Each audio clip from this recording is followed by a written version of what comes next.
जय बाबा की। मित्रों, हमारे YouTube चैनल हनुमान पुत्र में आपका स्वागत है। अगर आप हमारे चैनल पर नए हैं तो हमारे चैनल को सब्सक्राइब कीजिए, साथ ही नोटिफिकेशन बेल को भी प्रेस कीजिए ताकि हमारे आने वाली वीडियोस का नोटिफिकेशन आपको तुरंत मिल जाए।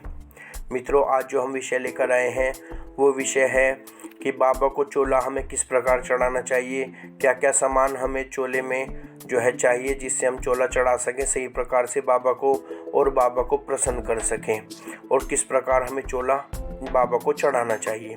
देखिए मित्रों, हमें बाबा को जो चोला चढ़ाया जाता है, देखिए आप सभी जानते हैं कि चोला चढ़ाने से हनुमान जी बहुत अधिक प्रसन्न होते हैं और चोला चढ़ाना उनको अति प्रिय है।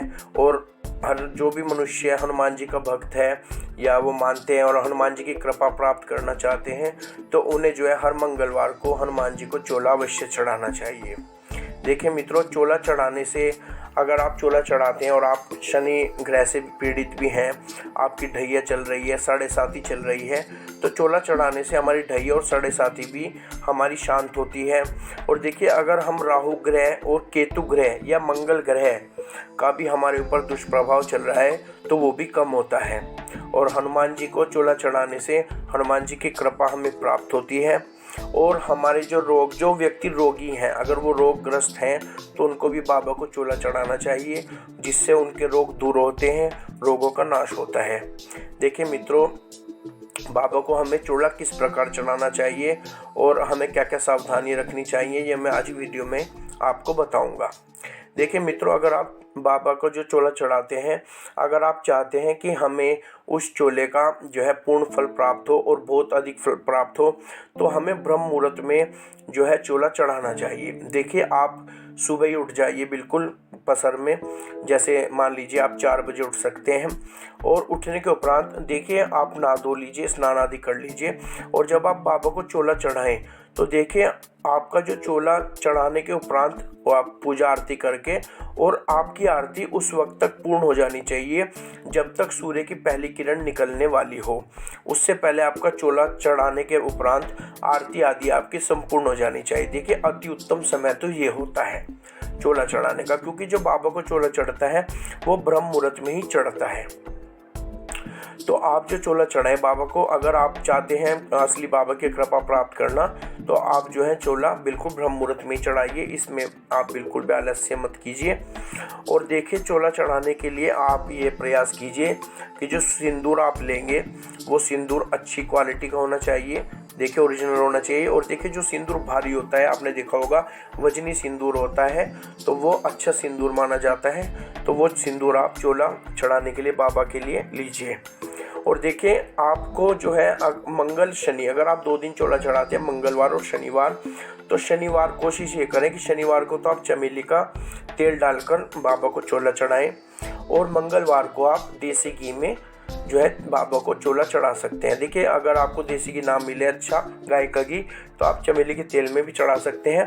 और अगर आप दोनों दिन बाबा को चोला चढ़ा रहे हैं तो ये प्रयास कीजिए कि शनिवार को आप चमेली के तेल डालकर और मंगलवार को आप जो है देसी घी में बाबा को गाय के घी में चोला चढ़ाइए, जो कि अति उत्तम होता है।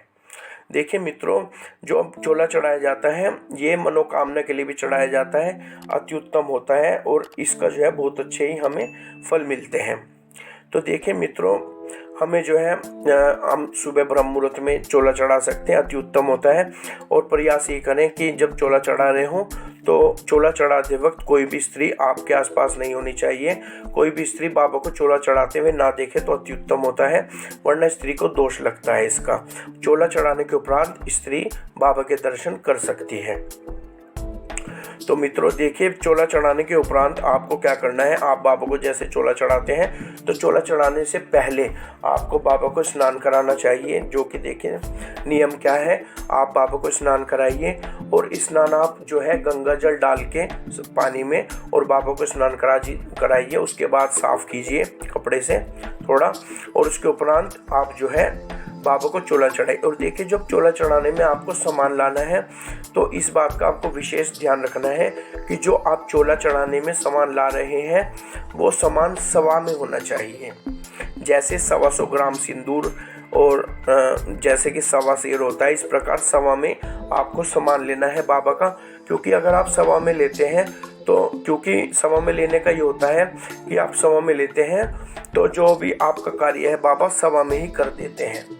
तो देखिए आपका कार्य बढ़ाकर करते हैं बाबा, तो सवा में लेने का अति उत्तम होता है सामान। तो बाबा का आप सामान जब भी लें, प्रयास ये कीजिए कि बाबा का सामान आप सवा में लें। तो सवा में लेने का जो वो होता है वो अति उत्तम होता है। देखिए हमें बाबा को कब कब चोला चढ़ाना चाहिए। देखिए हम मंगलवार और शनिवार को तो चोला चढ़ा ही सकते हैं, और अगर हम किसी विशेष संकल्प पर भी चोला चढ़ा सकते हैं, जैसे कि हमने कोई विशेष संकल्प लिया है कि मैं बाबा को इतने चोले चढ़ाऊंगा या इतने दिन चढ़ाऊंगा, तो विशेष संकल्प पर भी आप चोला चढ़ा सकते हैं। उस संकल्प में आप कोशिश करें कि बाबा को अगर संकल्प में अगर आप चढ़ा रहे हैं चोला, तो रोट के लड्डू बनाकर आप भोग लगाइए, तो वो अति उत्तम होते हैं। इससे हमारे ग्रह भी शांत होते हैं और बाबा विशेष प्रसन्न होते हैं। और देखिए हनुमान जयंती के दिन भी आप चोला चढ़ा सकते हैं। देखिए साल में 2 हनुमान जयंती आती है, एक तो दीपावली से पहले दिन 14 वाले दिन नरक चौदस होती है, उस दिन भी हनुमान जयंती होती है, और एक नवरात्रि के बाद आती है। उन दोनों दिनों में भी आप बाबा को चोला अर्पित कर सकते हैं। देखिए मित्रों रामनवमी को भी के दिन भी आप बाबा को चोला अर्पित कर सकते हैं, दीपावली के दिन और होली के दिन भी आप बाबा को चोला अर्पित कर सकते हैं। तो अति उत्तम है, विशेष है। और मित्रों जब भी आप चोला चढ़ाएं बाबा का, तो कोशिश ये करें कि लाल और पीले कपड़े में से ही कुछ वस्त्र धारण करके ही आप चोला जो है बाबा को अर्पित करें, और नीले और काले वस्त्र पहन के आपको बाबा को चोला बिल्कुल भी अर्पित नहीं करना चाहिए। देखिए मित्रों, और ये प्रयास कीजिए जब आप चोला अर्पित कर रहे हैं उस दिन आपको कोई भी मतलब कि अगर अशुद्धि में है, कोई स्त्री है, मासिक धर्म में है, तो उनके हाथ से आप कपड़े भी अपने पहनने के लिए उनके हाथ से ना ले, बिल्कुल ही शुद्ध अवस्था में ही आप जो है बाबा को आपको चोला अर्पित करना चाहिए। और देखिए मित्रों, आप जो चोला अर्पित करते हैं और उससे जो पूर्व का सामान होता है जो आप उतारते हैं बाबा का, वो सब आपको जल प्रवाह कर देना चाहिए, और उस सामान को आपको बिल्कुल भी ऐसे नहीं फेंक देना चाहिए, ना ही वो पैरों में आना चाहिए, इससे आपको दोष लगता है। तो उस सामान को आपको जो है जल अर्पित प्रवाह कर देना चाहिए। देखिए मित्रों, बाबा को जब आप चोला अर्पित करते हैं तो देखिए सिंदूर आपने जैसे चोला अर्पित कर दिया, उसके उपरांत आपको वर्क लगाना चाहिए बाबा को, और वर्क लगाने के उपरांत आपको बाबा को जनेऊ पहनाना चाहिए, जनेऊ अर्पित करना चाहिए। जनेऊ अर्पित करने के बाद आपको बाबा को तुलसी दल अर्पित कर सकते हैं, चना अर्पित, चने गुड़ का भी प्रसाद लगा सकते हैं, चिरौंजी भी लगा सकते हैं। चिरौंजी भी अति प्रिय है बाबा को। और देखिए अगर आपका सामर्थ्य है तो बाबा को आप 5 केले, 1 नारियल और लड्डू, जो बेसन के लड्डू 4 लड्डू ले सकते हैं आप, या बूंदी के भी ले सकते हैं, तो ये भी आप बाबा को अर्पित करें, जो कि अति उत्तम होता है। देखिए चोला अर्पित करने में ये नहीं कह रहा कि अधिक ही भोग लगाएं, लेकिन भोग जरूर कुछ न कुछ लगाना चाहिए। ये मैंने आपको प्रिय भोग बताए हैं जो बाबा को अति प्रसन्न है, जो चोला चढ़ाने के उपरांत आप बाबा को दे सकते हैं। तो मित्रों इस प्रकार आपको बाबा को चोला चढ़ाना चाहिए, जो कि विशेष फलदायी होता है, और बाबा जो है अति प्रसन्न होते हैं। देखिए मित्रों, जब आप बाबा को चोला चढ़ा रहे होते हैं तो आपको बाबा को चोले चढ़ाकर अच्छी प्रकार से उनकी मालिश करनी चाहिए। देखिए जैसे आप अपने हाथों से बाबा की मालिश करते हैं, तो जो आपके हाथों की रेखाएं होती हैं, तो वो जब सिंदूर आपके हाथों की रेखा जो है बाबा से स्पर्श होती है, तो इससे आपका भाग्य उदय होता है, आपकी रेखाएं निखरती हैं, आपके भाग्य का निर्माण होता है, और आपके कष्टों का भी हरण होता है। और देखिए मित्रों, स्त्रियों को बिल्कुल भी बाबा को चोला नहीं चढ़ाना चाहिए, और जब भी चोला चढ़ रहा हो तो स्त्रियों को बिल्कुल भी चोला चढ़ाते वक्त बाबा को नहीं देखना चाहिए, इससे जो है स्त्रियों को दोष लगता है।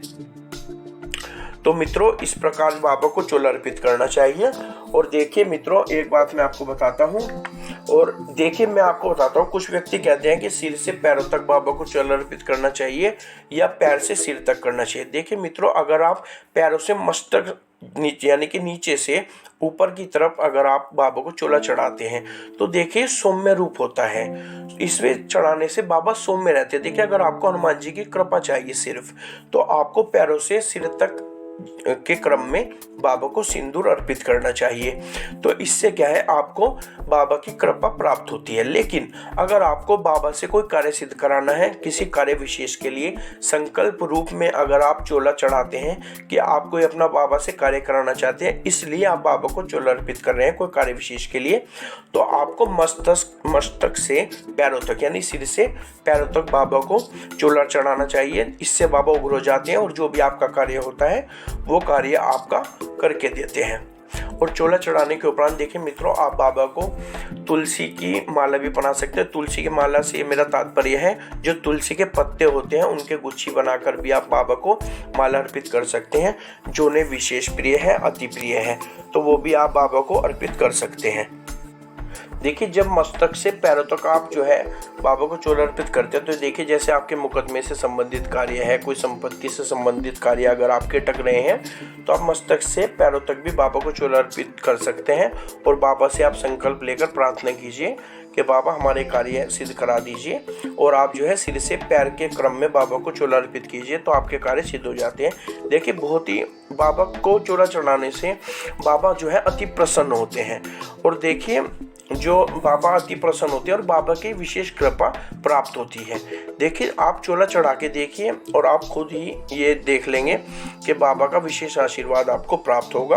और आप जो है कोशिश ये कीजिए, देखिए ब्रह्म मुहूर्त में चोला चढ़ाई। देखिए, आपको उठना तो पड़ेगा, थोड़ा सा त्याग करना होगा, लेकिन अगर आप सूर्योदय से पहले चोला चढ़ाकर अपनी पूजा, और देखिए चोला चढ़ाने के उपरांत कम से कम 11 हनुमान चालीसा का पाठ आपको अवश्य करना चाहिए। 11 हनुमान चालीसा का पाठ कीजिए। उसके उपरांत आप बाबा से की आरती कीजिए। आरती करने के उपरांत आपको बाबा से क्षमा प्रार्थना करनी है। दंडवत होकर प्रणाम कीजिए बाबा से और क्षमा प्रार्थना कीजिए कि बाबा, अगर चोला चढ़ाते वक्त मुझसे किसी प्रकार की भी कोई त्रुटि हो गई हो तो मैं क्षमा प्रार्थी हूँ, आपके श्री चरणों में आप मुझे क्षमा प्रदान कीजिए। लेकिन जो स्त्री होती है उन्हें कभी भी बाबा को दंडवत जो है नहीं होना चाहिए उनके आगे। तो ये आप विशेष ध्यान रखें। ये जो जानकारी थी, देखिए चोला जो है बहुत अधिक आपके कार्य सिद्ध कर सकता है। और चोले में जो भी सामान चाहिए था, जो भी जिस प्रकार चोला चढ़ाना चाहिए था, वो मैंने आपको सभी सावधानियां और विशेषताएं बता दी हैं। तो इस प्रकार आप बाबा को चोला अर्पित कीजिए, आपको जरूर लाभ होगा। इसी प्रकार की और जानकारी लेकर मैं आपको अगली वीडियो में मिलूंगा।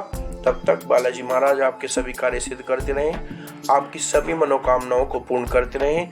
इसी आशीर्वाद के साथ जय बाबा की।